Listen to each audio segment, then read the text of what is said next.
भगवते वासुदेवाय।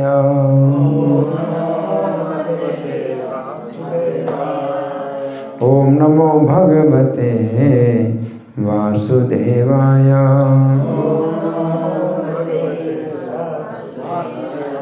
ओम नमो भगवते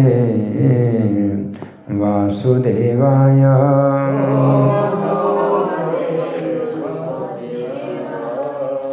ग्रंथराज श्रीमद्भागवतम स्कंद 3 अध्याय 2 श्लोक संख्या 4।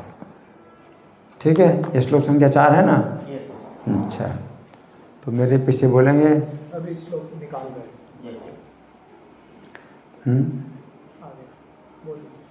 सा मुहूर्तम अभवन्तुष्णी कृष्णांग्रे सुधया वृषम् तीव्रेण भक्ति योगेन निमग्नः साधु निर्वृतः। सा मुहूर्तम् अभूतुष्णी कृष्णांग्रे सुधया वृषम् तीव्रेण भक्ति योगेन निमग्नः साधु निर्वृतः। सा मुहूर्तम् अभूतुष्णी कृष्णांग्रे सुधया वृषम् तीव्रेण भक्ति योगेन निमग्नः साधु निर्वृतः। बोलिए।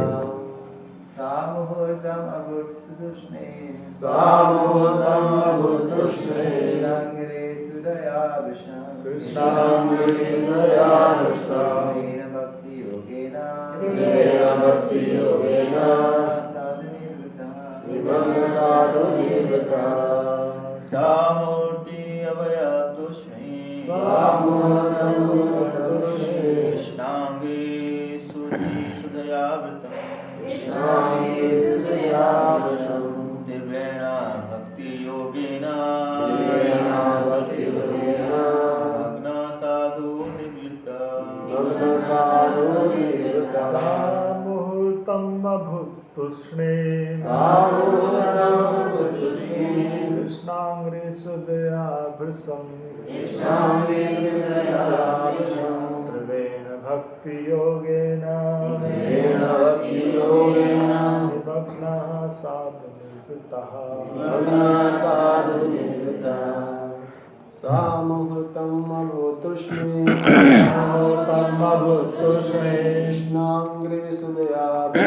कृष्णांग्रे सुदया वृषम् त्रिवेण भक्ति योगेन निमग्नः साधु निर्वृतः। माता जी।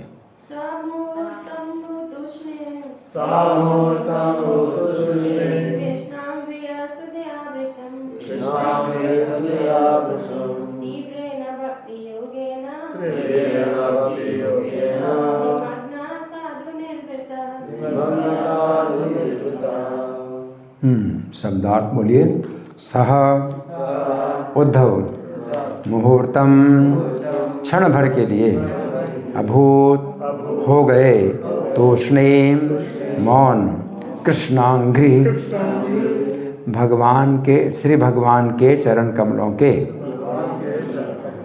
सुधया अमृत से, वृषम सुपक्व, तीव्रेण अत्यंत प्रबल, भक्ति योगेन भक्तिमय सेवा, निमग्नः डूबे हुए, साधु उत्तम, निर्वृतः प्रेम पूर्ण।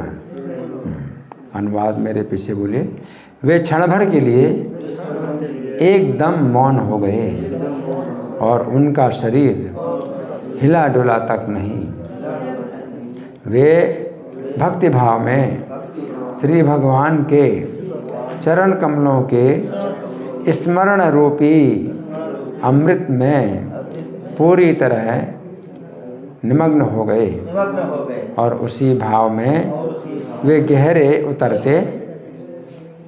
उतरते दिखने लगे।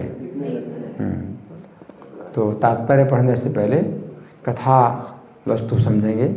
कथा क्या चल रही है? विदुर जी धृतराष्ट्र के महल को छोड़ करके चले गए। जिस समय महाभारत युद्ध की तैयारियां चल रही थीं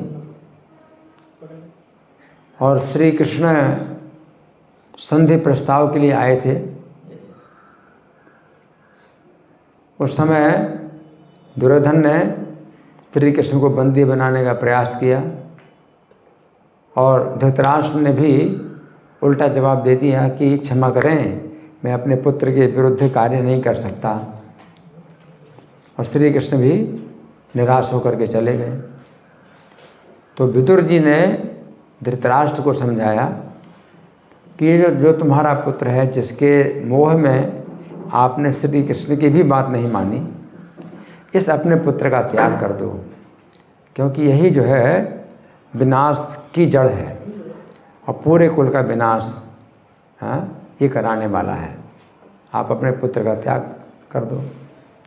तो धृतराष्ट्र राजा हैं और राजा का जो है पूरा अधिकार होता है कि उनका पुत्र अगर उल्टी चाल चले तो उसको नियंत्रण करें, उसको बंदी बनाएं, है ना, या उसका त्याग करें, निकाल दें राज्य से। तो सब अधिकार राजा का है।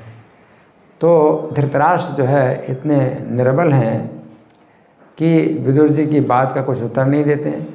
और दुर्योधन ने इस बात का फ़ायदा उठाया कि मेरे पिता तो विदुर जी की बात का उत्तर नहीं दे रहे हैं, तो उसने जो है अपने पिता के ही सामने विदुर जी की निंदा करना शुरू कर दिया कि हमारे घर में पला हुआ दासी का पुत्र है और हमारे ही विरुद्ध बातें कर रहा है और शत्रु के पक्ष में ये बोल रहा है, तो इसको तो निकाल देना चाहिए, घर से महल से बाहर निकाल देना चाहिए। केवल श्वास ही इसकी चलती रहे और जीवित रहे, बाकी इसका जो है सब कुछ छीन लो।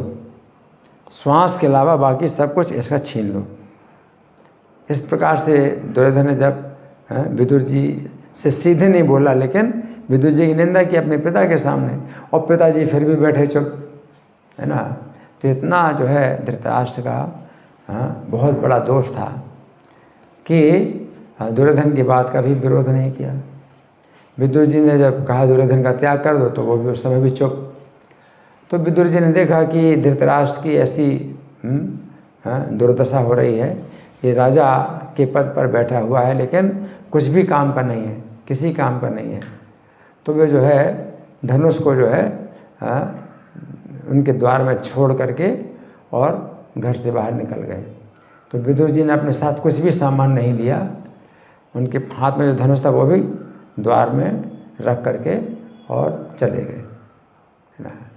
और समझ लिया कि अब ये कुरुकुल का जो है पूरा विनाश होने वाला है। धृतराष्ट्र की ऐसी बुद्धि ये विनाशकारी बुद्धि है। दुर्योधन की बुद्धि तो उल्टी है, धृतराष्ट्र भी जो उसी के साथ चलना चाहता है।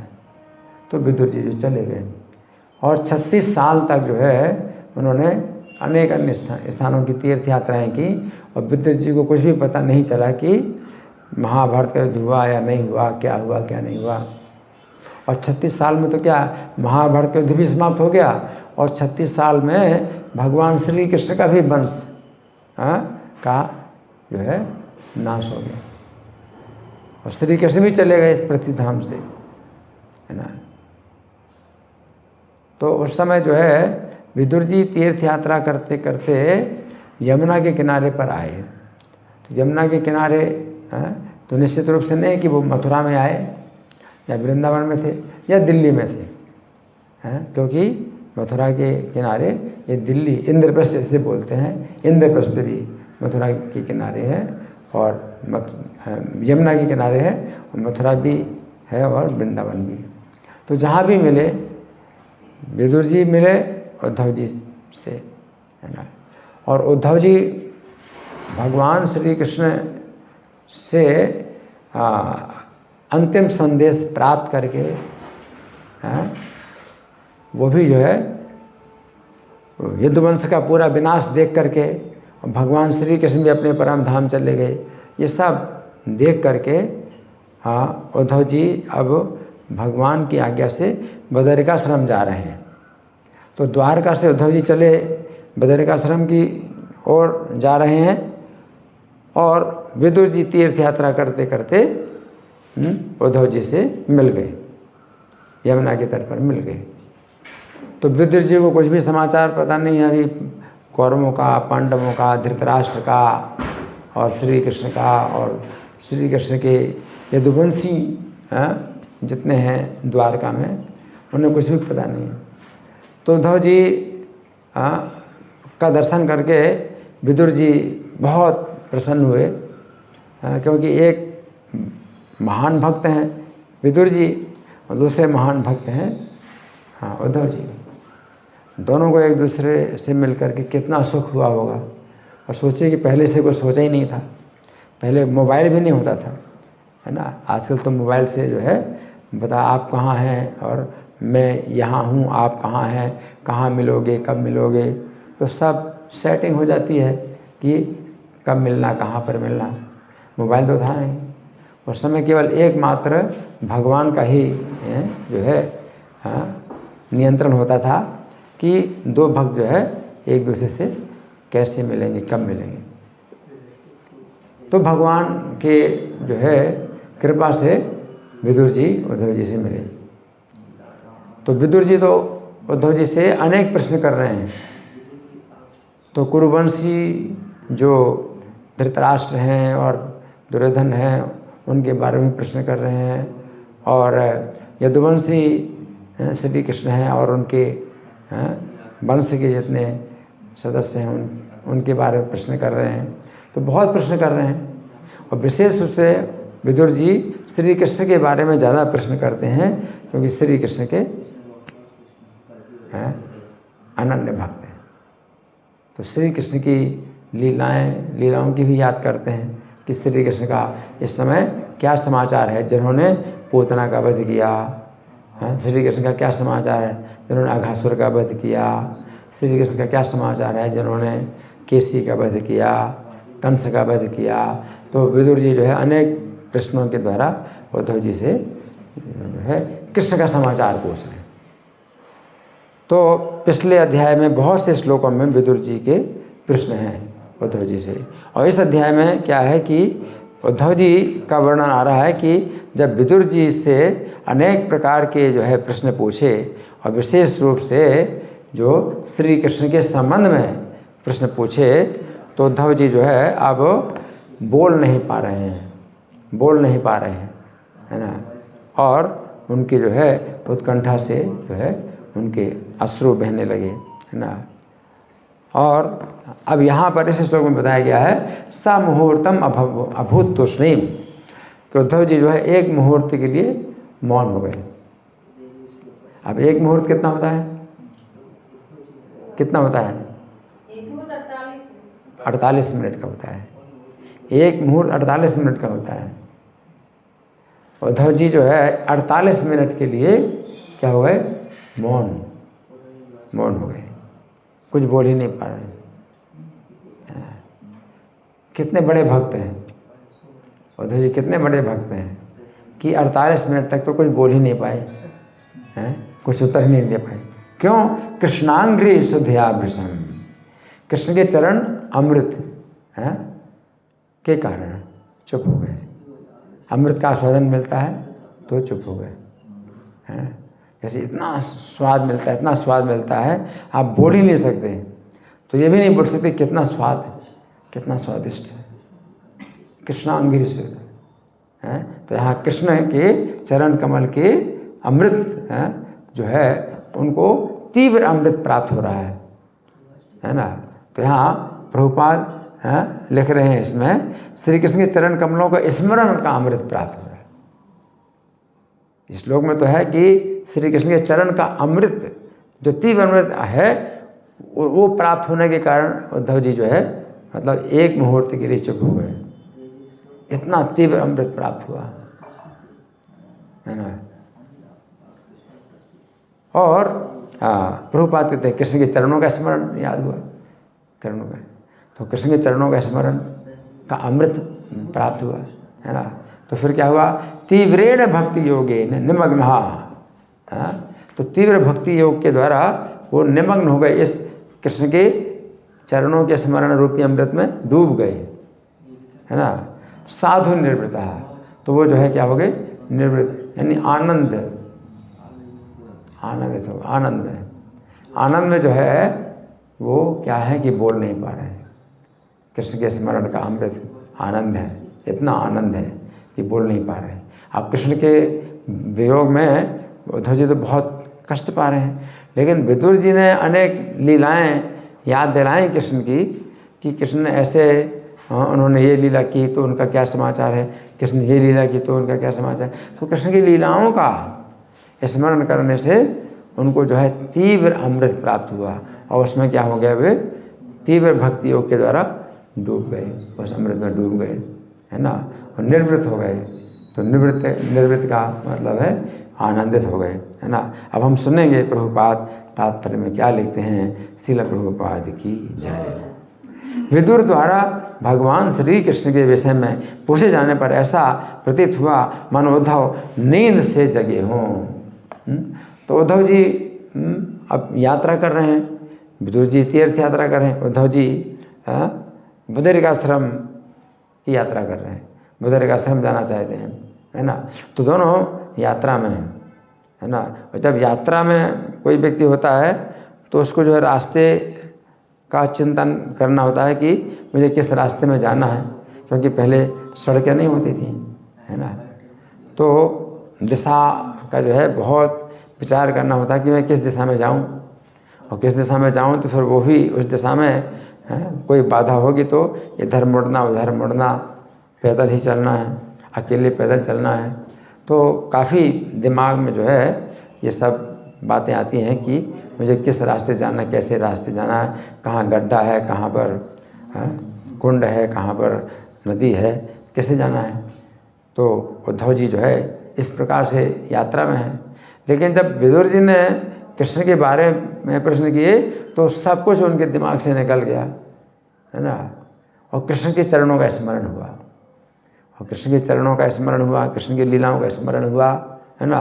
और तीव्र भक्तियों के कारण वे जो है उसमें डूब गए, हैं। जैसे कोई व्यक्ति पानी में डूब जाए, है ना, हैं, तो वो तो जो है उसकी मृत्यु हो जाएगी। लेकिन उद्धव जी जो है जिस जल में डूबे हैं वो अमृत है, वो अमृत है ना।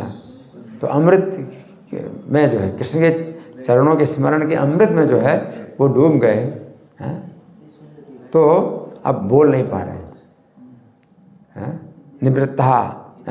निर्वृतः साधु निर्वृतः। तो यहाँ प्रभुपाद लिख रहे हैं कि ऐसा प्रतीत हुआ मानो उद्धव नींद से जगे हों। तो नींद से जगे का मतलब क्या है कि इतने देर से रास्ते की जो है चेतना में वो थे, तो कृष्ण को मतलब भूले हुए थे, है ना। क्योंकि हमारे दिमाग में जब एक बात आती है तो जो पहली बात निकल जाती तभी दूसरी बात आती है। तो रास्ते का जो है चिंतन कर रहे थे, अभी रास्ते का चिंतन बिल्कुल बंद हो गया, हाँ, और कृष्ण का चिंतन शुरू हो गया। और कृष्ण के स्मरण का जो अमृत है, कृष्ण की लीला स्मरण का जो अमृत है, उसमें जो है जब डूब गए तो 48 मिनट तक वो कुछ बोल नहीं पाए हैं। तो यहाँ प्रभुपाद लिखते हैं कि ऐसा प्रतीत हुआ मानो उद्धव नींद से जगे हों, है ना। आगे वे ये खेद करते हुए प्रतीत हुए कि उन्होंने श्री भगवान के चरण कमलों को बुला दिया है ना। तो क्या होता है कि सबसे बड़ी हानि, सबसे बड़ा छिद्र यही है कि जब कृष्ण का हम जो है स्मरण हमको नहीं होता है। सहानिस्तन महच्छिद्रम समोहा साज विभ्रम यन मुहूर्तम क्षणम वापी वासुदेवम न कीर्तेत। है कोई एक मुहूर्त के लिए अगर वासुदेव का गुणगान ना करे, एक क्षण के लिए, एक क्षण कितना होता है 4 मिनट होता है। एक क्षण 4 मिनट के लिए अगर भगवान का गुणगान नहीं किया तो वही सबसे बड़ी हानि है, वही सबसे बड़ा छिद्र है, और वही सबसे बड़ा मोह है, और वही सबसे बड़ा अज्ञान है कि एक मुहूर्त के लिए या एक क्षण के लिए भी वासुदेव का कीर्तन नहीं किया, वासुदेव का गुणगान नहीं किया। तो उद्धव जी को लगा कि अरे मैं मतलब मैं इतनी देर से तो नींद में था, तो नींद तो नहीं थे, वो तो रास्ते की का चिंतन कर रहे थे। ये वो एक प्रकार की निद्रा ही है कि कृष्ण को भूले हुए, कृष्ण को भूले हुए, है ना। तो वो जो है उनको ऐसा लग रहा है। तो प्रभुपाद लिख रहे हैं, वे यह खेद करते हुए प्रतीत हुए कि उन्होंने श्री भगवान के चरण कमलों को भुला दिया है। इस पर उन्होंने पुनः श्री भगवान के चरण कमलों का स्मरण किया और उनके प्रति अपनी समस्त दिव्य प्रेममयी सेवा का स्मरण किया। तो प्रेममयी सेवा, उद्धव जी श्री कृष्ण की सेवा में जब लगे तो उस समय वो छोटे थे, छोटे बालक थे, कृष्ण की सेवा में लगे और कृष्ण की सेवा में ही लगे लगे उनका शरीर वृद्ध हो गया। तो जवानी का पता ही नहीं चला। जवानी में कितने तरंगें उठती हैं, है ना, और काम वासना भी होती है, कितना इसमें काम क्रोध है, ये सब जो है मतलब ये बेकार होते हैं जवानी में। उद्धव जी को कुछ पता ही नहीं चला, जवानी बीत गई उनकी, कि कृष्ण की सेवा में ही बचपन से ही जो है कृष्ण की सेवा में वो इस प्रकार लगे रहे कि बूढ़े हो गए, बच्चे से बूढ़े हो गए, जवानी का पता नहीं चला। ये कितना बड़ा सौभाग्य है कि जवानी का पता ही नहीं चला उनको, उद्धव जी को, है ना। तो यहाँ प्रभुपाद लिख रहे हैं कि उनके प्रति अपनी समस्त दिव्य प्रेममयी सेवा का स्मरण किया, कि उद्धव जी को स्मरण हुआ कि कृष्ण की जो है कैसे उनको सेवा का करने का सौभाग्य प्राप्त हुआ था, है ना। आगे ऐसा करने से उन्हें वैसा ही आनंद मिला जैसा कि वे श्री भगवान की उपस्थिति में अनुभव करते थे। तो भगवान के साथ में जब उद्धव जी थे तो हमेशा जो है आनंदित रहते थे, हमेशा सुखी रहते थे। और अब भगवान जो है चले गए उनको छोड़ करके, अब पृथ्वी में वो है ना। लेकिन कृष्ण के स्मरण में जो है इतनी शक्ति है कि साक्षात जैसे वो कृष्ण के साथ हैं ऐसा उनको लगा, है ना। तो इसी प्रकार से अर्जुन का भी वर्णन आता है कि अर्जुन जो है जब श्री कृष्ण चले गए अपने परम धाम और अर्जुन जो है बड़े कष्ट से हस्तिनापुर पहुँचे, युधिष्ठिर महाराज के जो है सामने आए। युधिष्ठिर महाराज ने फिर समाचार पूछा तो अर्जुन ने समाचार दिया कि कृष्ण अपने परम धाम चले गए। फिर अर्जुन को इतना विरह हुआ कि फिर उनको गीता के वो संदेश याद आने लगे जो कृष्ण उनको दिए थे। और गीता के संदेश जैसे उनके दिमाग में आए तो अर्जुन को लगा कि वे कृष्ण के साथ हैं। तो कृष्ण की संगति का पूरा लाभ मिलता है अगर हम कृष्ण के विषय में कुछ सुनते हैं या कुछ सुनाते हैं या स्मरण करते हैं, तो कृष्ण की संगति का पूरा लाभ। तो यहाँ प्रभुपाद लिख रहे हैं कि जब कृष्ण की सेवा का स्मरण किया, है ना, ऐसा करने से उन्हें वैसे ही आनंद मिला जैसा कि वे श्री भगवान की उपस्थिति में करते थे। तो यही है कृष्ण चरण अमृत। एक तो कृष्ण चरणामृत होता है, चरणामृत हम बोलते हैं ना, चरण का अमृत। तो जब भगवान को स्नान कराते हैं तो वो चरणामृत। क्यों? क्योंकि भगवान के सिर में जो है हम डालते हैं जो भी जल है या दूध है, शहद है, वो अंत में उनके चरणों में आता है और चरणों से फिर मिलता है। तो चरणों का अमृत है ना। तो जो भी जो है पंच अमृत है वो अभिषेक किया जाता है कृष्ण का, तो उनके सिर से जो है वो चलते हुए उन पैरों में आता है और पैरों से फिर आता है पात्र में, तो वो चरणामृत कहलाता है। ये चरण से आया, है ना। तो एक चरणामृत वो है और दूसरा चरणामृत क्या है? उद्धव जी यहाँ अंग्री शुद्धिया चरण अमृत, चरण अमृत में निमग्न हो गए। तो चरणों के अमृत में निमग्न हो गए तो प्रभुपाद क्या बताते? चरणों का अमृत क्या है? उनके सेवा, कृष्ण की सेवा के अमृत में निमग्न, है ना।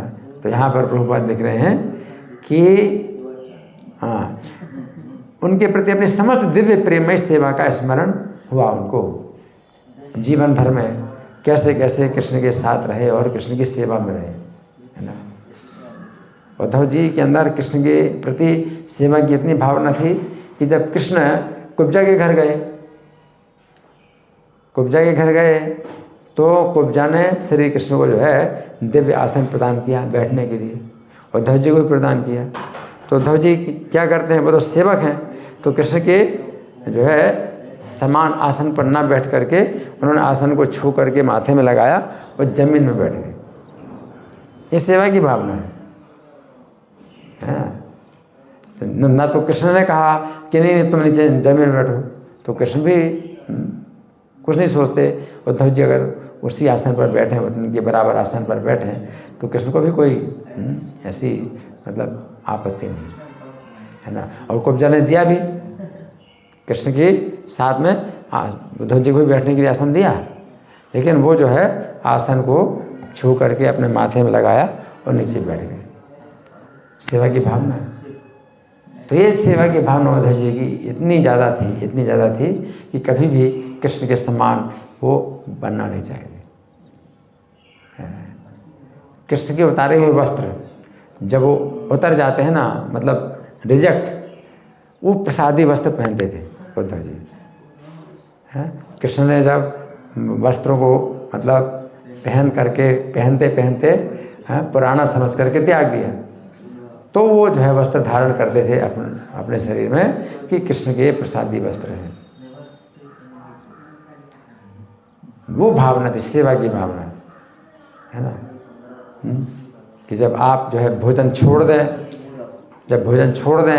है ना, कि अब आपने को नहीं खाना, तो वो भोजन जो है वो खाएंगे, तो वो प्रसाद कृष्ण का प्रसाद कहलाता है।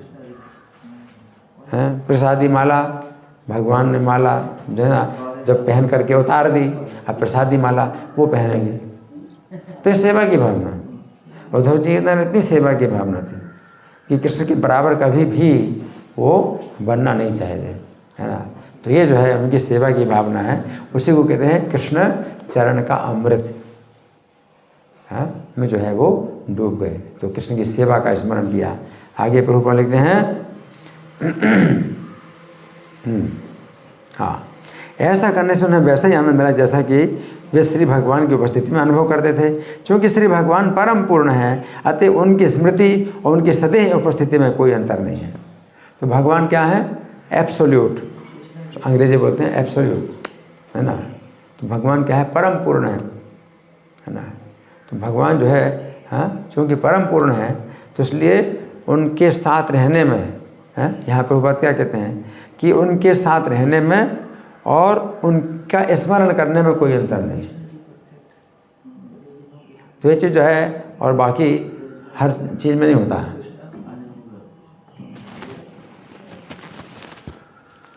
जैसे मान लीजिए कि आपने पानी पिया, तो पानी पीने से आपकी प्यास बुझ गई, लेकिन अगर पानी ना मिले तो आप पानी का स्मरण करोगे तो प्यास नहीं बुझेगी, है ना। आपने भोजन खाया, आपको भूख मिट गई, है ना। अब आपको जो है भूख लगी है, तो भोजन का स्मरण करने से भूख नहीं मिटेगी। लेकिन कृष्ण में क्या है, चूँकि परम पूर्ण है, वो परम पूर्ण है, तो कृष्ण अगर नहीं भी हैं आपके साथ में और कृष्ण का स्मरण करते हैं, तो भी कृष्ण के साथ रहने जैसा पूरा जो सुख है कृष्ण के साथ रहने के जैसा होता है। उनके नाम में भी ऐसे ही गुण हैं, उनकी लीलाओं में नाम, रूप, गुण, लीला सब में, है ना। यहाँ अर्चा विग्रह के रूप में भी जब भगवान दर्शन देते हैं तो भक्त को अनुभव होता है कि साक्षात कृष्ण यहाँ पर है, क्योंकि परम पूर्ण है भगवान, है ना। तो ये जो है एक विज्ञान है। आगे प्रभुपाद लिखते हैं, इस तरह उद्धव एक क्षण के लिए पूर्णतः मौन रहे हैं, एक क्षण के लिए। तो प्रभुपाद एक क्षण लिख रहे हैं, तो जो भी हो, अंग्रेजी में जो भी शब्द प्रयोग किया हो, लेकिन क्षण अलग होता है, मुहूर्त अलग होता है ना। ये हमको समझना चाहिए, है ना। एक क्षण कितना होता है? 4 मिनट, और एक मुहूर्त कितना होता है? 48 मिनट, है ना। तो एक क्षण का मतलब वो मुहूर्त ही समझना चाहिए यहाँ पर, जो श्लोक में मुहूर्त। तो 48 मिनट तक के लिए, 48 मिनट तक के लिए वो क्या हो गए? पूर्णतः मौन रहे, पूरी तरह से मौन रहे, है ना। अब सोचिए 48 मिनट तक विदुर जी तो बहुत प्रश्न किए उद्धव जी से, उद्धव जी जो है उनको सुन करके 48 मिनट तक मौन हो गए, तो विदुर जी को कैसा लगा होगा? विदुर जी को कैसा लगा, है ना। अगर मैं आपसे कुछ बात पूछूं और आप उसका उत्तर ना दे करके आप जो है 48 मिनट के लिए मौन हो जाएं तो मुझे कैसा रहेगा, कैसा लगेगा। लेकिन वो विदुर जी भी महान भक्त हैं। विदुर जी महान भक्त तो उद्धव जी की भक्ति भावना को समझ गए कि मेरी प्रश्न का उत्तर नहीं दे रहे हैं, कारण क्या है कि मेरे द्वारा इनको जो है कृष्ण का स्मरण का अमृत प्राप्त हुआ है। तो विदुर जी इस बात से निराश नहीं हुए, बल्कि विदुर जी को भी इस बात की खुशी हुई कि मेरे बातों से, मेरे प्रश्न से इनको जो है कृष्ण का स्मरण इतना हो रहा है कि मेरे बात का उत्तर नहीं दे रहे हैं। तो विदुर जी को निराशा नहीं हो रही है, बल्कि उनको भी बड़ा सुख मिल रहा है कि मैंने जो है मतलब ऐसा क्या प्रश्न पूछ दिया कि आनंद के समुद्र में इतने डूब गए कि इनको जो है अब उत्तर ही नहीं सोच रहा, कोई बोल ही नहीं रहे। तो ऐसे में वो जो समय है वो विदुर जी का भी समय 48 मिनट का वो नहीं लगा उनको कि 48 मिनट बीत गए, क्योंकि उद्धव जी को देख रहे हैं। उद्धव जी कृष्ण का स्मरण में एकदम मौन है, तो विदुर जी को बहुत सुख मिल रहा है उद्धव जी का दर्शन करने से। तो वैष्णव का जो दर्शन है वो भी जो है मतलब बड़ा आनंददायक होता है ना। तो यहाँ प्रभुपाद लिख रहे हैं कि एक मुहूर्त के लिए पूर्णता मौन रहे, किंतु फिर भी उस आनंद में अधिक गहरे जाते प्रतीत हुए, फिर और ज़्यादा गहरे चले गए, है ना।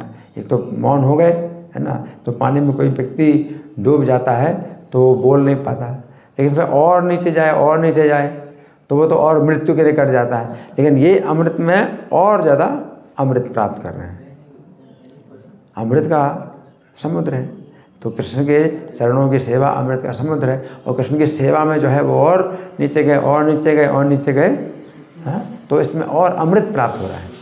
जबकि पानी में कोई डूबे तो मृत्यु के निकट जाता है ना, तो और ज़्यादा डूब रहे हैं। तो विदुर जी देख रहे हैं कि जितना वो पहले स्मरण कर रहे थे उससे ज़्यादा उनको और स्मरण तीव्र होता जा रहा है, और तीव्र होता जा रहा है, और भूलते जा रहे हैं विदुर जी सब कुछ भूल गए अपने सामने, क्षमा कर उद्धव जी सब कुछ भूल गए, यहाँ तक कि विदुर जी को भी अपने सामने जो बैठे हैं उनको भी भूल गए, विदुर जी के प्रश्नों को भी भूल गए कि विदुर जी ने क्या पूछा, है ना। तो ऐसा जो है विदुर जी देख रहे हैं, है ना। आगे भावावेश का प्रदर्शन महाभागवतों द्वारा किया जाता है। तो भाव के आवेश का प्रदर्शन महाभागवतों द्वारा किया जाता है। तो यहाँ मतलब क्या है कि वो दिखाई पड़ता है, लेकिन महाभागवत प्रदर्शन नहीं करते। प्रदर्शन यहाँ पर प्रदर्शन का मतलब वो नहीं है कि भाई वो प्रदर्शन करेंगे कि कोई देखे मुझे, नहीं, वो प्रदर्शन जो उनका होता है वो स्वतः होता है कि कोई दूसरा व्यक्ति देख पाता है, लेकिन उनका ये भाव नहीं होता कि वो दिखाएं। इसलिए प्रभुपाद स्वयं भी कभी भावावेश में आ जाते थे और बिल्कुल चुप हो जाते थे।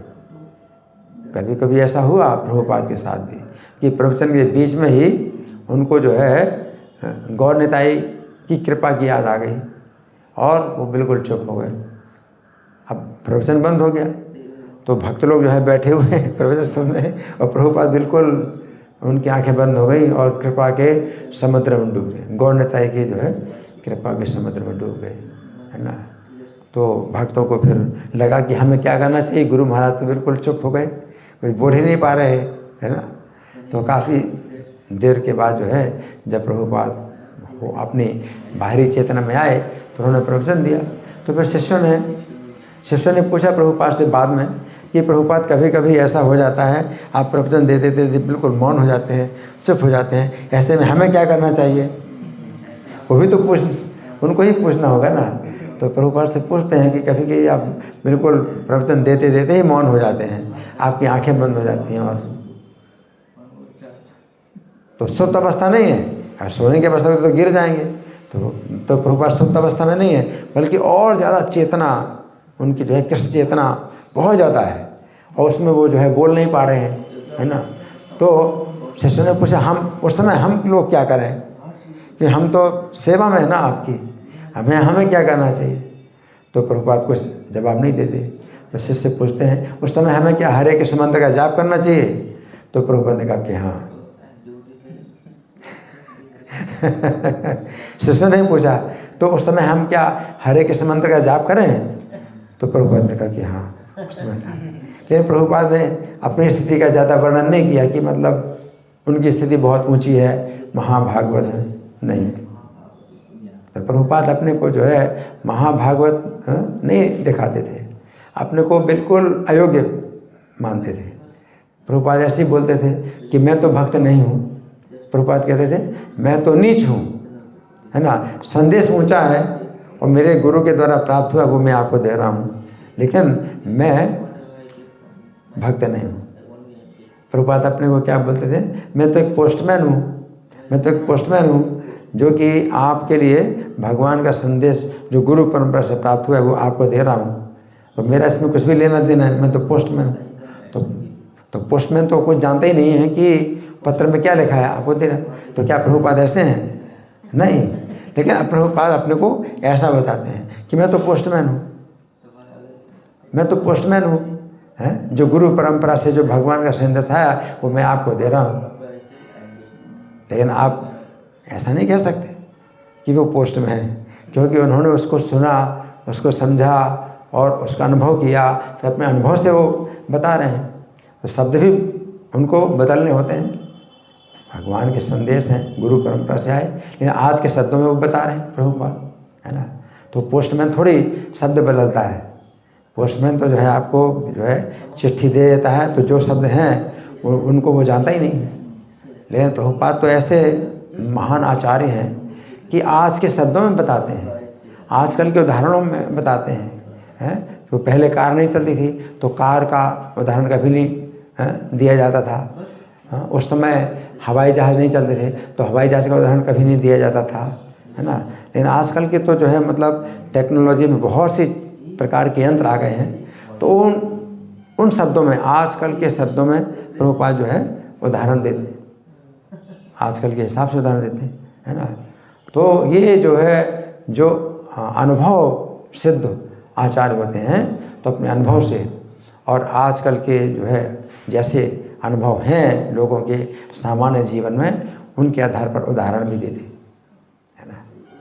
तो प्रभुपाद इतने महान आचार्य हैं, लेकिन विनम्रता इतनी है कि उन्होंने मतलब ये बात नहीं कही प्रभुपाद ने कभी भी कि मैं प्रवचन के बीच में जो है मतलब मैं क्यों मौन हो गया था, और मैं जो है जैसे यहाँ बताया है कृष्णांग्री स्वध्याभिषम, कृष्ण के चरण कमलों की का जो सेवा है उसके अमृत में मैं डूब गया था, है ना।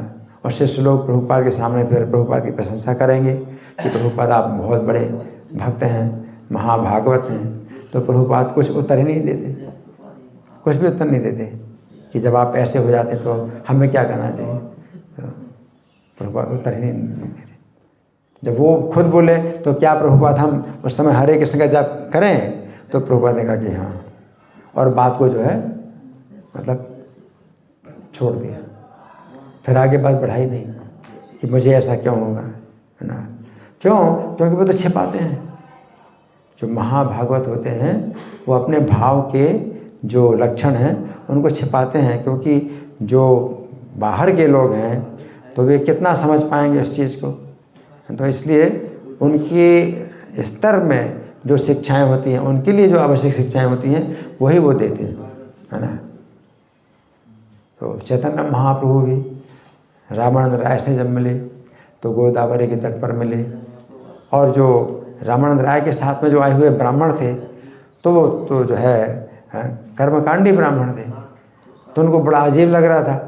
क्यों? चैतन्य महाप्रभु रामानंद राय से मिले तो एक सन्यासी और रामानंद राय एक गृहस्थ हैं, तो सन्यासी का अपना एक तेज होता है, वो गृहस्थ से क्यों मिलेगी। तो गृहस्थ से मिलकर के ये सन्यासी इतना जो है रोमांचित क्यों हो रहा है और अश्रु क्यों बह रहे हैं, तो उनको अजीब लग रहा है चैतन्य महाप्रभु को देख करके। और रामानंद राय को सोच रहे हैं, रामानंद राय गृहस्थ हैं लेकिन अपने जगह इनका जो है इतना बड़ा तेज है, इतने सेवा में जो है उनके नौकर हैं, और ये जो है सन्यासी के साथ क्यों मिलने जा रहे हैं। तो रामानंद राय को देख करके इनकी अपनी ऊंची स्थिति है, तो ये जो है एक सन्यासी से मिल करके क्यों आंसू बहा रहे हैं, क्यों पुलकावली हो रही है। तो दोनों को देख करके वो जो ब्राह्मण लोग हैं वो चकित हो रहे हैं। सन्यासी का कोई मतलब ही नहीं होता है कि किसी गृहस्थ से बात करे, और गृहस्थ भी जो इतना बड़े ऊंचे पद में है गवर्नर है, तो वो सन्यासी से क्यों मिलेगा? तो दोनों के संबंध में बड़ा आश्चर्य हो रहा है। जब चैतन्य महाप्रभु ने देखा कि अरे ये वो कहाँ घिरे हुए हैं, कैसे लोगों से घिरे हुए हैं, वे नहीं समझ सकते कि जो आपस में जो प्रेम है इनका, जन्म जन्म का प्रेम है, तो ये तो नहीं समझ सकते। तो अपने उसको संवरण कर लिया, अपने भाव को संवरण कर लिया। तो भक्त लोग जो है अपने भाव का संवरण करते हैं, है ना। लेकिन उद्धव जी विदुर जी के सामने बैठे हैं, वो संवरण ना कर सकते हैं और ना करना चाहते हैं, क्योंकि विदुर जी पूरी तरह से उस अवस्था को जानते हैं। तो विदुर जी के सामने उद्धव जी को कुछ छिपाने की जरूरत नहीं है, और वो भाव में एकदम डूब गए, है ना। तो एक महाभागवत के सामने, एक महाभागवत है, अगर कुछ भाव होते हैं, चैतन्य महाप्रभु भी जब श्रीवास संगम में होते हैं तो कीर्तन करते हैं, नृत्य करते हैं, मूर्छित हो जाते हैं, है ना। तो वहाँ पर अभक्त को आने का जो है कोई अवसर ही नहीं होता है। दरवाजे बंद करके कीर्तन करते हैं, तो दरवाजे बंद करके कीर्तन करते हैं तो भक्तों के ही बीच में होते हैं। तो जितना भी रोना है, अश्रु है, कंपन है, जो कुछ भी है चैतन्य महाप्रभु का जो होता है, तो वो सब भक्त लोग देखते हैं, और भगवान को भी जो है मतलब पूरी तरह से जो है छूट होती है कि वो अपना आस्वादन करेंगे, है ना। तो अपने भाव का आस्वादन करते हैं भक्तों के बीच में, है ना। इसलिए श्रीवास आंगन में जो है किसी बाहरी व्यक्ति को प्रवेश करने का अवसर नहीं मिलता था, अधिकार नहीं होता था, है ना। तो यहाँ पर प्रभुपाद लिख रहे हैं कि भावावेश का प्रदर्शन महाभागवतों द्वारा किया जाता है। शरीर में 8 प्रकार के दिव्य परिवर्तन होते हैं। ये हैं अश्रु, कंपन, प्रस्वेदन, बेचैनी, रोमांच, गले का रुंधना इत्यादि, है ना। तो इसमें प्रभुपाद ने कितने परिवर्तन बताए हैं? पहला अश्रु है, दूसरा कंपन, है ना, है, और तीसरा है प्रस्वेदन। प्रस्वेदन का मतलब पसीना, है ना। और ये कितने हो गए? 3 हो गए। चौथा है बेचैनी, है ना। तो एक इसमें भी बेचैनी होती है, क्योंकि इतना आनंद है कि उसमें भी व्यक्ति जो है क्या है, सहन नहीं कर पाता, इतना आनंद है, तो इसमें भी बेचैनी होती है ना। बेचैनी है, कितना हो गया? 1 2 3 4 हो गया। और 5वां है रोमांच, शरीर के रोम हर्षित हो जाते हैं, है ना, रोमांच है। और कितने हो गए? 5 हो गए। छठा है गले का रुंधना, है, मतलब कंठ गदगद हो जाता है। जैसे चैतन्य महाप्रभु कहते हैं, नयनम गलदस्वधार्या वदनम गदगद रुद्धया गिरा, कि जो गला है वो वाणी अवरुद्ध हो जाती है, मतलब बोलते नहीं बनता, तो अवरुद्ध हो जाता है गला। और क्या है? पुलकेर चित्तम, और शरीर जो है पुलकावली हो। कदा तब नाम ग्रहणे भविष्यति, कब ऐसा होगा कि नाम ग्रहण करते समय ये 3 प्रकार के परिवर्तन होंगे। नयनम गलदस्वधार्या, तो जो नेत्र हैं तो वो जो है क्या अश्रुधारा से विभूषित होंगे।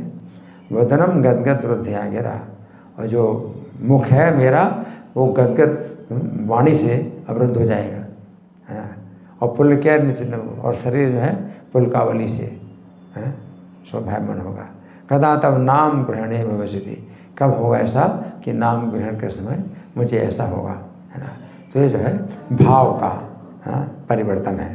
तो यहाँ प्रभुपाद लिख रहे हैं कि इत्यादि, और विदुर के समक्ष उद्धव में इन सब का प्राकट्य हुआ। विदुर जी के सामने उद्धव जी में ये सब प्राकट्य हुआ। तो ये जो दिव्य परिवर्तन है तो ये भाव की अवस्था में होते हैं। लेकिन जो महाभागवत होते हैं ये दिखावा नहीं करते, कभी प्रदर्शन नहीं करते। ये जब होता है तो वो प्रदर्शन जो है लोगों को होता है। तो प्रदर्शन का तो मतलब था प्रकृष्ट रूपेण दर्शन, बहुत बढ़िया प्रकार से दर्शन होता है। लेकिन वो प्रदर्शन वो नहीं कि वो प्रदर्शन करेंगे अपना, महाभागवत, है ना। लेकिन कुछ नीच लोग होते हैं जो भाव के धरातल पर तो आते नहीं और वो दिखावा करते हैं, तो उनको प्राकृत सहजिया कहा जाता है।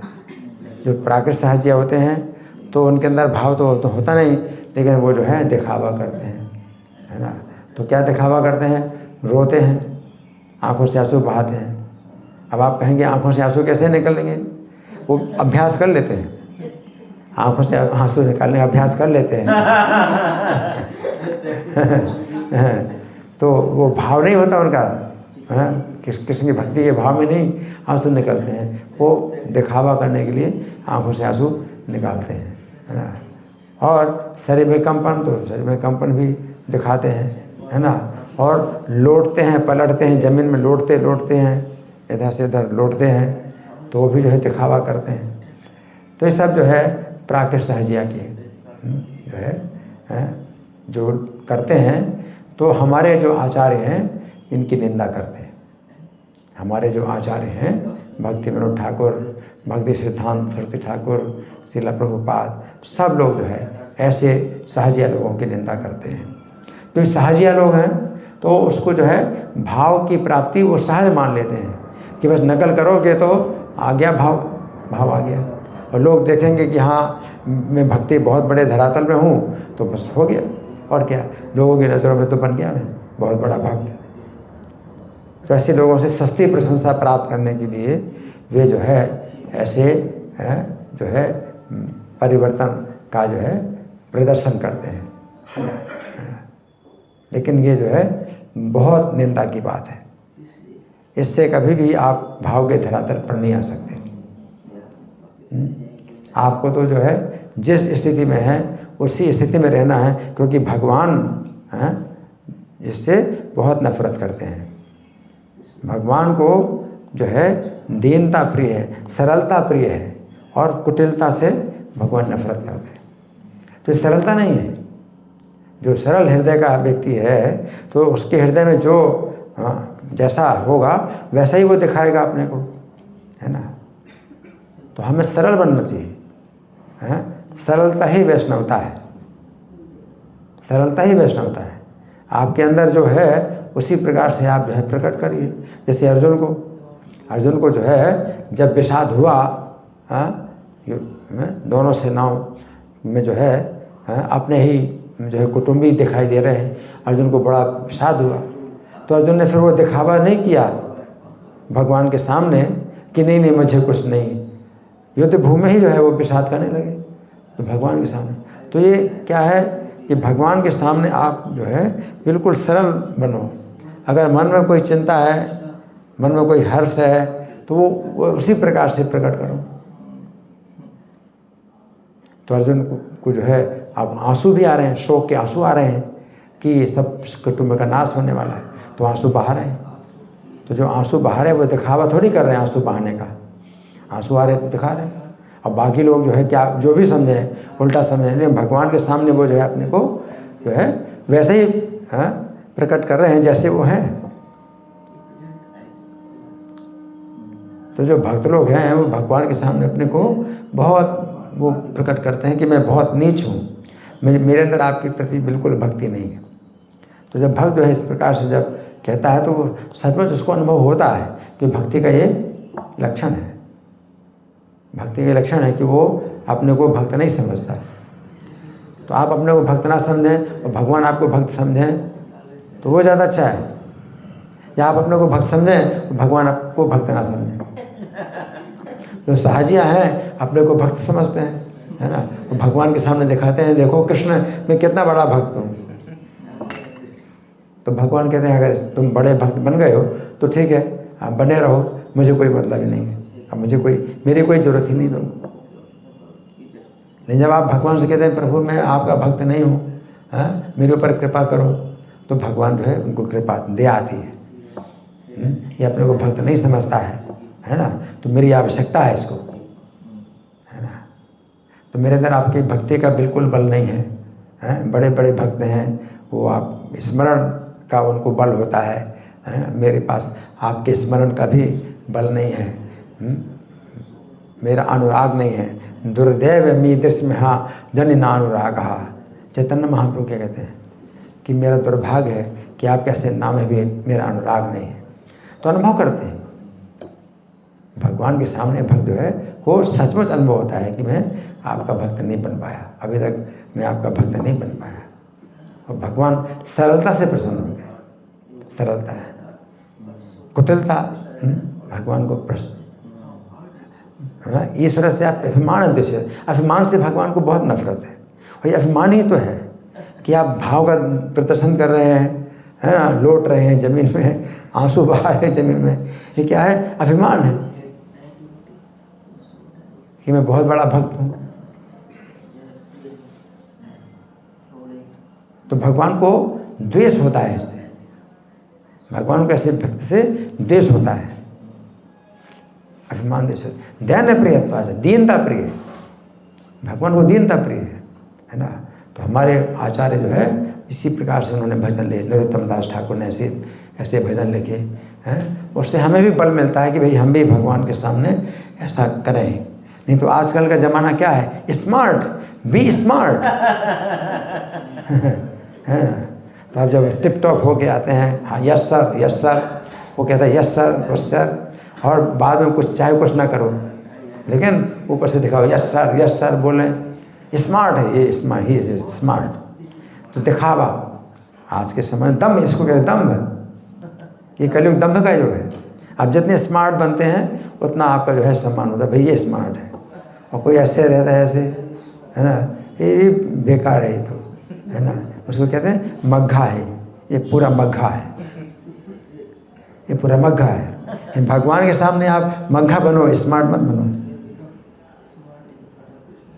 है ना। तो मैं बिल्कुल नालायक हूँ, मैं किसी काम का नहीं हूँ, है ना। तो इस तरह से हमें समझना है, लेकिन ऐसे बनना नहीं है। आपको भगवान ने जितनी बुद्धि दी, जितनी शक्ति दी, भगवान की सेवा में लगाओ, लेकिन समझो इसी प्रकार से कि मैं मतलब किसी काम का नहीं हूँ। क्योंकि और जो भक्त हैं वो मुझसे इतने आगे हैं कि मैं उनके आगे, उनके सामने बिल्कुल जीरो हूँ।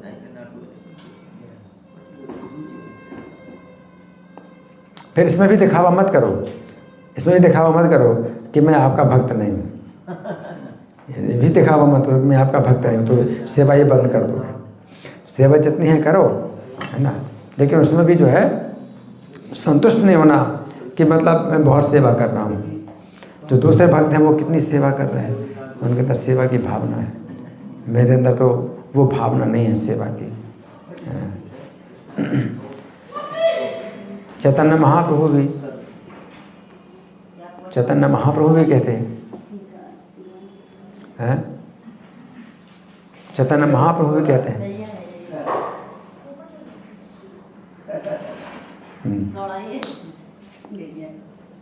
तो चैतन्य महाप्रभु भी कहते हैं कि वास्तव में मैं तो दिखावा करता हूँ, मेरे अंदर कृष्ण का प्रेम नहीं है। चैतन्य महाप्रभु कहते हैं मैं तो दिखावा करता हूँ, मेरे अंदर कृष्ण का प्रेम नहीं है। अगर सचमुच प्रेम होता तो मैं कृष्ण के विरह में मैंने प्राण छोड़ दिए होते। मैं अभी तक जीवित हूँ, इसका मतलब है मैं कृष्ण का मेरे अंदर प्रेम नहीं, ऐसा कह रहे हैं चैतन्य महाप्रभु। अगर सचमुच मुझमें प्रेम होता तो कृष्ण के विरह में मैंने तो प्राण छोड़ दिए होते। तो ये सब चीज़ें मतलब होती हैं, सरलता की चीज़ें होती हैं कि सरलता से जो है चैतन्य महाप्रभु अपने बारे में बोल रहे हैं कि मैं भक्त नहीं हूँ, और प्रभुपाद के अंदर भी बिल्कुल सरलता है। प्रभुपाद भी जब भगवान के सामने खड़े होते हैं तो कुछ बोलते नहीं हैं, भगवान के सामने खड़े और केवल दर्शन करते हैं, लेकिन कुछ प्रार्थना कर रहे हैं, कुछ बोल रहे हैं भगवान से। तो शिष्यों ने एक बार पूछा, प्रभुपाद आप भगवान के अर्चा विग्रह के सामने खड़े होके कुछ बोलते हैं तो आप क्या बोलते हैं? तो प्रभुपाद कहते हैं कि मैं यही बोलता हूँ कि मैं माया में ना गिरूँ, मैं माया में ना गिरूँ।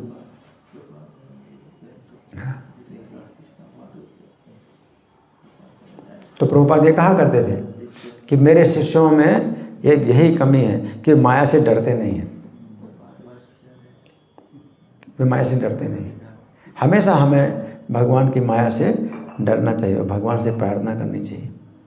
कि मुझे अपनी माया से बचा लो। माँ में वे प्रपद्यन्ते माया में धाम तरंदिते।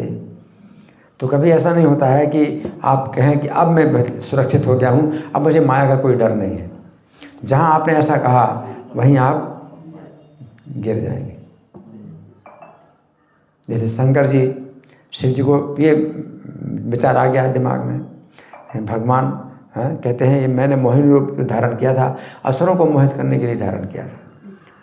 तो शिव जी ने कुछ बोला नहीं, लेकिन मन में विचार आया कि असुरों के लिए मोहित करने के लिए आपने किया था ना, देवता तो मोहित नहीं हुए, देवताओं को तो मैं तो महादेवता हूँ, मैं तो महादेव हूँ, तो मुझे क्या डर है। और भगवान ने देखा कि ये भक्ति से बाहर आ गए हैं, अभिमान आ गया। भक्ति का अभिमान होना भी क्या है, भक्ति से बाहर आप आ गए, भक्ति का भी अभिमान। तो महादेव जी बोले जब देवता लोग नहीं आपके मोहिनी रूप से मोहित हुए तो मैं तो महादेव हूँ, तो आप मुझे दर्शन कराइए। तो अपने बल पर जो है अब शंकर जी मोहिनी रूप का दर्शन कर रहे हैं कि मैं मोहित नहीं होऊंगा। क्या हुआ, हो गए मोहित, तो मोहित हो गए और भागने लगे, मोहिनी के पीछे भागने लगे, है ना। तो वही चीज़ होती है कि अपना बल जो है कभी भी होता ही नहीं है, हम जो है बिल्कुल निर्बल हुए। चैतन्य महाप्रभु भी जब कहते हैं कि मैं लक्ष्मी के वेश में नृत्य करूँगा, अब आप लोगों में से जो है अपनी इंद्रियों को बस में करने वाले हों वही मेरा नृत्य देखेंगे। चैतन्य महाप्रभु में लक्ष्मी के वेश में नृत्य करूँगा, जो अपनी इंद्रियों को बस में करने वाले वो मेरा नृत्य देखेंगे। तो अद्वैताचार्य ने सबसे पहले रेखा खींची कि मेरी इंद्रियां बस में नहीं है, मैं नृत्य नहीं देख सकता। अद्वैताचार्य इतने महान भक्त हैं, बोले मेरी इंद्रियां बस में नहीं है, मैं लकीर खींच करके बोलता हूँ कि मुझे नृत्य नहीं देखना। तो अद्वैताचार्य के फिर दूसरे भक्त फिर क्या बोलेंगे, हाँ हम भी नहीं आपका नृत्य देख सकते, तो कोई तैयार नहीं हुआ। भगवान कहते हैं फिर मैं किसको अपना नृत्य दिखाऊंगा। अच्छा ठीक है, अब तुम लोग जो है महायोगेश्वर हो जाओगे, मेरा नृत्य देखो।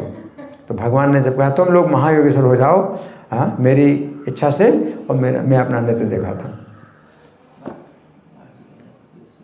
तो ऐसे थी भगवान का अभिमान से नफरत, चाहे कोई भी क्यों ना हो। तो यहाँ पर जो है उद्धव जी जो है उसमें जो डूब गए हैं, तो वो जो है सोच नहीं रहे कि भाई मैं इतना बड़ा भक्त हूँ, वो ये सोच रहे हैं कि कृष्ण की सेवा का जो है उनको ऐसे अवसर मिले, और कैसे कैसे अवसरों में वो कृष्ण के साथ वो रहे और कृष्ण की सेवा में रहे। सेवा नहीं की तो भी कृष्ण की सेवा में रहे, तो वो जो है अमृत, इतना अमृत उनको प्राप्त हो कि उसमें वो निमग्न हुए, डूब गए, है ना। तो यहाँ पर ये वर्णन है कि वो डूब गए, है ना। साधु निर्वृता, तो वो साधु हैं। जो साजिया होते हैं वो साधु नहीं होते, उनको साधु नहीं मान सकते आप। वो दिखावा करते हैं, आंसू बहाएंगे और लौटेंगे, खूब जोर से चिल्लाएंगे करेंगे, तो साधु नहीं है। एक साजिया था, तो किसी व्यक्ति ने 4 आने दिए उसको, बोले भाई कृष्ण प्रेम दिखाओ मुझे, 4 आने दिए, तो खूब उसने गाया और खूब आंसू बहाए और फिर बंद कर दिया। तो उसने कहा यार थोड़ा और भी तो कृष्ण प्रेम दिखाओ, तो बोले एक चौनी में और कितना दिखाऊं मैं, हैं, तुम्हें एक चौनी तो दी है, इसमें और मैं कितना दिखाऊंगा। तो 4 आने और 2 पैसा तो फिर और प्रेम दिखाएगा।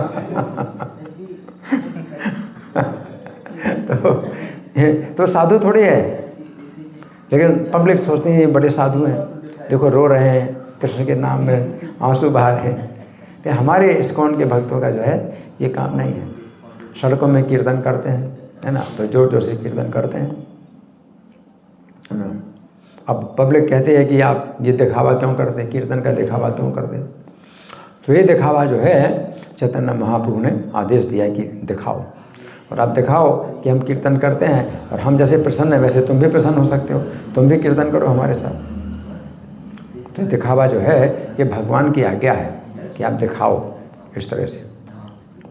और सचमुच हम जो है हमें खाने की चिंता नहीं है कि भोजन कैसे मिलेगा, कपड़े कैसे मिलेंगे, हमें चिंता नहीं है। हम हरि नाम का कीर्तन करते हैं।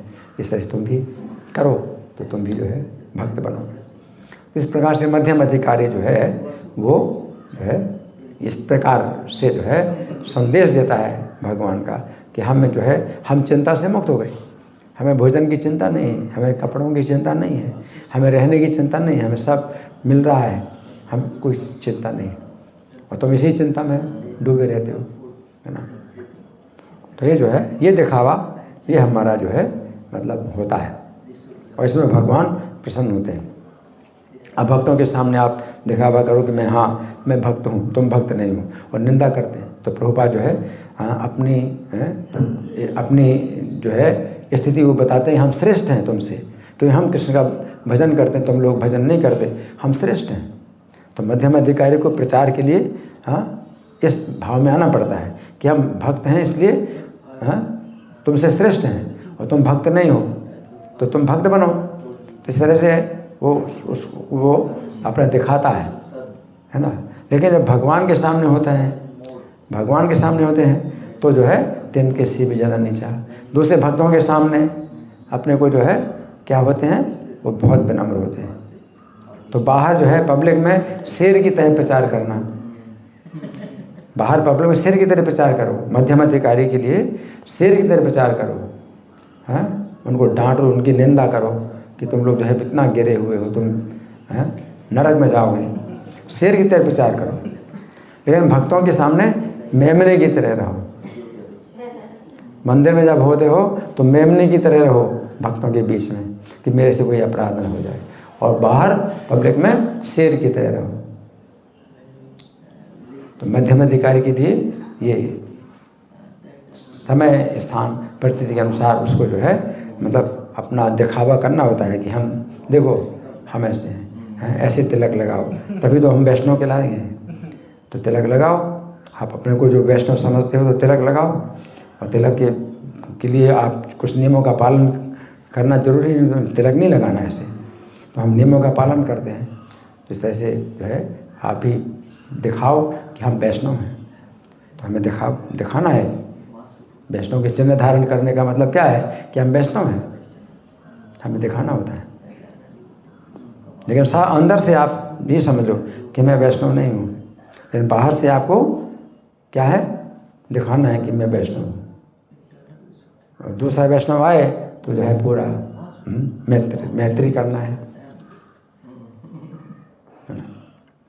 तो हमें देखना होता है, जो ईर्ष्यालु व्यक्ति है उसको देखना होता है कि उससे हमें दूरी बना के रखना है। जो अज्ञानी व्यक्ति है उसको हमें शिक्षा देनी होती है। जो भक्त होते हैं उनसे मित्रता करनी होती है, और जो भगवान है उनसे प्रेम करना होता है। तो 4 प्रकार के संबंध हैं।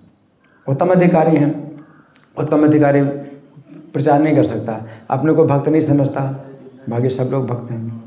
इसलिए उत्तम अधिकारी भी प्रचार के लिए मध्यम अधिकारी के धरातल पर आ जाता है। तो प्रभुपाद उत्तम अधिकारी, तो मध्यम अधिकारी के धरातल पर ही प्रचार किया। तो इस तरह से प्रभुपाद जो है मतलब कितनी निंदा करते हैं, भौतिकतावादियों की कितनी निंदा करते हैं।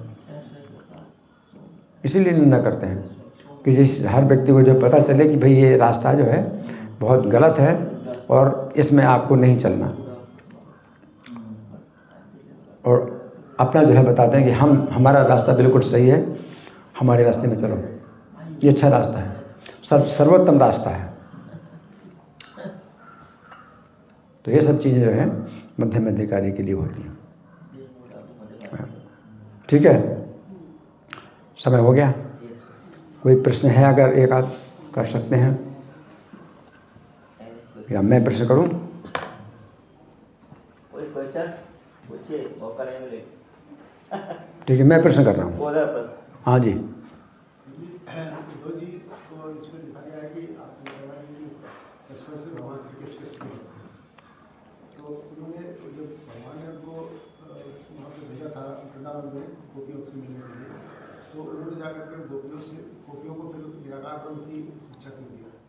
ऐसा है कि ये जो बातें हैं तो ऐसे कही तो जाती हैं, लेकिन भागवत महात्म्य में ये बताया गया है कि भगवान ने उद्धव जी को जो संदेश दिया था गोपियों को देने के लिए, वो श्रीमद् भागवत का संदेश था। उद्धव जी ने भी श्रीमद् भागवत प्राप्त की थी बृहस्पति से, बृहस्पति के शिष्य हैं। श्रीमद् भागवत उन्होंने बृहस्पति से प्राप्त की थी, लेकिन समझ नहीं पाए थे श्रीमद् भागवत को। लेकिन उसका परिणाम उन्होंने प्रत्यक्ष देखा कि कृष्ण की सेवा में आ गए।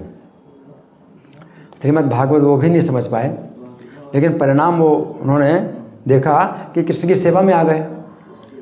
और फिर जब श्रीमद् भागवत का संदेश भगवान ने उद्धव जी को दिया गोपियों को बताने के लिए, उस समय भी उद्धव जी श्रीमद् भागवत को नहीं समझ पाए, लेकिन संदेश जब दिया गोपियों को तो गोपियाँ समझ गईं, वो विरह व्यथा से मुक्त हो गई।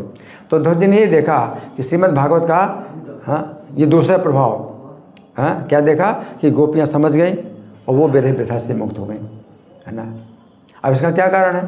श्रीमद् भागवत उद्धव जी नहीं समझ पाए, बृहस्पति से प्राप्त करके भी नहीं समझ पाए। भगवान कृष्ण से भी जब परम धाम जा रहे तो उन्होंने नहीं, परम धाम नहीं, जब मथुरा में भगवान थे तब श्रीमद् भागवत का संदेश दिया तो नहीं समझ पाए, लेकिन परिणाम देखा, क्या परिणाम देखा कि गोपियाँ विरह व्यथा से मुक्त हो गई, वो समझ गई भगवान का संदेश।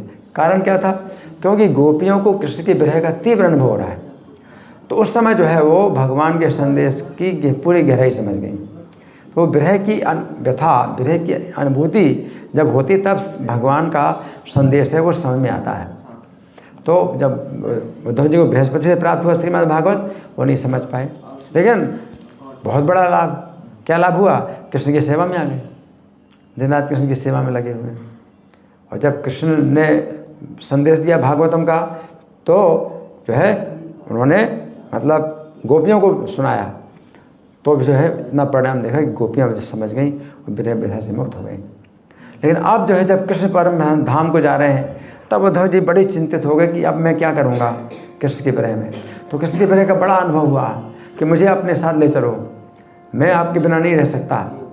तो भगवान उनको भागवत का जब संदेश देते हैं, अब उनको समझ में आया, उद्धव जी को समझ में आया। अब जो गोपियां हैं मतलब कुछ अगर इस तरह की बातें करती हैं उद्धव जी के संबंध में, तो वो कुछ अपना कुछ परिहास, कुछ इस तरह की है, परिहास की बातें हैं, है ना। लेकिन वास्तव में गोपियां कृष्ण के विरह में जो व्याकुल थीं, उनका विरह जो है उनका दूर हो गया भगवान के संदेश के द्वारा। वो अनुभव करने लगी कि हाँ कृष्ण उनके साथ हैं। तो वो चीज़ जो है मतलब गहरी चीज़ है। अब सामान्यतः अगर कोई इस तरह से अर्थ निकाले, ऐसा करे, तो वो अलग बात है कि गोपियाँ उद्धव जी की निंदा करती हैं, है ना। तो वो चीज़ नहीं है, ठीक है ना। उद्धव जी नहीं समझ पाए और उद्धव जी ने फिर यही मतलब कहा, आसाम अहो चरण रेणु जो साम हम श्याम वृंदावन किमपि, हैं मतलब वृंदावन किमपि कुल मिले तो सधी राम। तो ये इनकी स्थिति इतनी दिव्य है, गोपियों की स्थिति को आसाम अहो चरण रेणु, कि मैं तो जो है मतलब चाहता हूँ कि इनके चरणों की धूल प्राप्त करूँ गोपियों की, है ना। और इस कारण से उद्धव जी ने जो है ये इच्छा की कि गोपियों के चरणों की धूल प्राप्त हो, इसलिए उद्धव जी कुसुम सरोवर में जो लताएं और घास के रूप में निवास करते हैं। गोपियों के चरणों की धूल प्राप्त करने के लिए लताओं और जो है गुलमों के रूप में निवास करते हैं उद्धव जी। और बाद में जो है जब बैजनाथ थे कृष्ण के प्रपौत्र, जब मथुरा मंडल के राजा बने, उस समय उनको जो है अब प्रजा नहीं दिखाई दे रही कि प्रजा कहाँ है। तो सांडिल्य मुनि ने बताया कि जितनी प्रजा थी अब दिखाई नहीं पड़ रही है, क्योंकि भगवान कृष्ण अपने परम धाम में चले गए, तो वो सब लोग जो है अब भौतिक दृष्टि से दिखाई नहीं पड़ रहे हैं, है ना। अब क्या करना है? अब क्या करना है? तो सांडिल्य मुनि ने आज्ञा दी कि अब 4 वर्णों को जो है और बसाओ, यहाँ ब्रज में बसाओ, है ना। और उद्धव जी के आप दर्शन प्राप्त करो ताकि आपको भी जो है कृष्ण की लीला में प्रवेश प्राप्त हो। तो उद्धव जी के दर्शन प्राप्त करने के लिए कुसुम सरोवर में कीर्तन किया। कीर्तनियों को बुलाया, कीर्तन किया। जब कीर्तन किया तो उद्धव जी जो है वहाँ के जो लताएं और घास हैं वहाँ से प्रकट हुए साक्षात उद्धव जी। उद्धव जी ने दर्शन दिया। उद्धव जी ने फिर कहा कि अब मैं जो है श्रीमद् भागवत सुनाऊंगा, लेकिन 1 महीने के लिए कथा होगी। और परीक्षित महाराज को कहते हैं कि इस कथा में जो है जितने लोग बैठे हुए हैं तो कलयुग ना आए यहाँ पर, कि कलयुग उठा देगा। 1 महीने की कोई कथा में बैठने के लिए तैयार नहीं होगा, कलयुग इनको उठा देगा। इसलिए आप कलयुग का निग्रह करो, सब दिशाओं में जाकर के कलयुग का निग्रह करो। तो परीक्षित महाराज ने जो है कलयुग के निग्रह के लिए दिग्विजय सभी दिशाओं की यात्रा की। और उद्धव जी ने कहा कि आप चिंता मत करो कि आप कथा से वंचित रहोगे, आपको जो है साक्षात सुखदेव गोस्वामी आपको श्रीमद् भागवत सुनाएंगे, तो आपको जो है कथा मिलेगी आगे चल करके। तो कलयुग का निग्रह करने के लिए जब जाते हैं परीक्षित महाराज, तो कलयुग को देखा भी, तो साक्षात कलयुग जो है दिखाई दिया, जो गाय और बैल को जो है कष्ट पहुंचा रहा था। और परीक्षित का जो है ने कलयुग को जब मारना चाहा तो उसने शरण ले ली। तो शरण ली तो परीक्षित महाराज ने उसको कलयुग को 4 स्थान दिए, मांसाहार, व्यभिचार, जुआ, नशा, 4 स्थानों में तुम रहो, सीमित रहो। तो क्यों दिए 4 स्थान? क्योंकि यहाँ जो कुसुम सरोवर में जो उद्धव जी कथा कर रहे हैं, यहाँ पर ये 4 प्रकार के कर्म नहीं हो रहे कोई, मांसाहार, जुआ, नशा, व्यभिचार, तो तुम इन्हीं स्थानों में सीमित रहो। तो परीक्षित महाराज ने इसलिए सीमित किया कि जो कथा चल रही है इसमें कोई लोग जो है बाधा ना हो, और कलयुग इधर आ जाएगा तो लोगों को उठा देगा। तो वो उद्धव जी जो है गोपियों की चरण धूल प्राप्त करने के लिए मतलब वो है। और गोपियां अगर मान लो उद्धव जी की निंदा करें तो वो तो निंदा सुनने के लिए तैयार हैं, अपने को तो समझते हैं कि मैं किसी लायक हूँ नहीं। उद्धव जी ने देखा है कि आश्चर्य है कि कृष्ण के संदेश से इनको जो है मतलब पूर्ण प्राप्ति हो गई, कृष्ण की विरह से मुक्त हो गई। कैसे जो है मतलब ये हुआ है ना। तो ये इनकी स्थिति कितनी दिव्य है कि मैं अभी तक नहीं समझ पाया। मैं तो पोस्टमैन की तरह था कि मैंने कृष्ण के शब्द दोहरा दिए और वो जो है वो समझ गई। तो कृष्ण ने जो उनको समझाना चाहा तो वो समझ गई, मैं अभी भी कोरा का कोरा रह गया। तो उद्धव जी अपने को वैसे ही मानते हैं कि मैं तो किसी लायक नहीं हूँ, मैं तो पूरा नालायक हूँ, ठीक है ना। लेकिन गोपियों ने जो है उद्धव जी का बड़ा उपकार माना कि आपने जो है हमें मतलब विरह विधर से मुक्त किया। और फिर जब कालिंदी हैं मथुरा में, तो मथुरा मंडल में कृष्ण की पत्नी आ गई बैजनाथ के संरक्षण में। तो वो जब कृष्ण की पत्नियां देखती हैं कालिंदी को कि वो प्रसन्न है, वो भी कृष्ण की पत्नी है, तो वो कहते हैं हम भी कृष्ण की पत्नी हैं, हमें कृष्ण का विरह बहुत सता रहा है, और आप कृष्ण की पत्नी हैं लेकिन आपको जो कृष्ण का विरह नहीं सता रहा, आप तो प्रसन्न हैं, क्यों प्रसन्न हैं? तो वो बोली मैं हम चूँकि राधा रानी की सेवा करते हैं इसलिए हमें कृष्ण की प्राप्ति हमेशा मतलब बनी रहती है, तो हमें कृष्ण के विरह का अनुभव नहीं होता।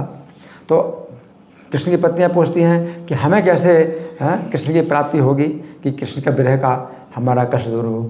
तो कालिंदी कहती हैं कि उद्धव जी को प्राप्त करो। उद्धव जी ने जो है गोपियों को संदेश दिया था तो विरह के कष्ट से मुक्त हुई थी। अब आप लोग भी जो है उद्धव जी से वो श्रीमद् भागवत सुनो। तो कृष्ण की पत्नियां भी जो है 1 महीने के लिए श्रीमद् भागवत सुनती हैं और कृष्ण की लीला में अपने को देखती हैं, कृष्ण की लीला पर बस जाती हैं। बैजनाथ भी अपने को देखते हैं, कृष्ण के चरण के दाहिने अंगूठे में अपना स्थान देखते हैं, बैजनाथ भी अपने को देखते हैं। तो सब लोग जो है फिर उसमें कृष्ण लीला में प्रविष्ट हो गए, है ना, और भौतिक जगत से अदृश्य हो गए। उद्धव जी ने 1 महीने के लिए श्रीमद् भागवत सुनाई थी। तो उद्धव जी बहुत मतलब वो हैं मतलब भाग्यशाली हैं, लेकिन अपने को गोपियों से जो है बहुत नीचे मानते हैं कि गोपियों के चरणों की धूल हमेशा उनको प्राप्त होती रहे। हरे बोल। ग्रंथराज श्रीमद् भागवतम की जय, श्रील प्रभुपाद की जय। हरे कृष्णा। हरे कृष्णा। कैसा लगा आप लोग कथा? सुंदर सुंदर प्रभु जी ने कथा किया। और प्रभु जी कल भी हैं, अगर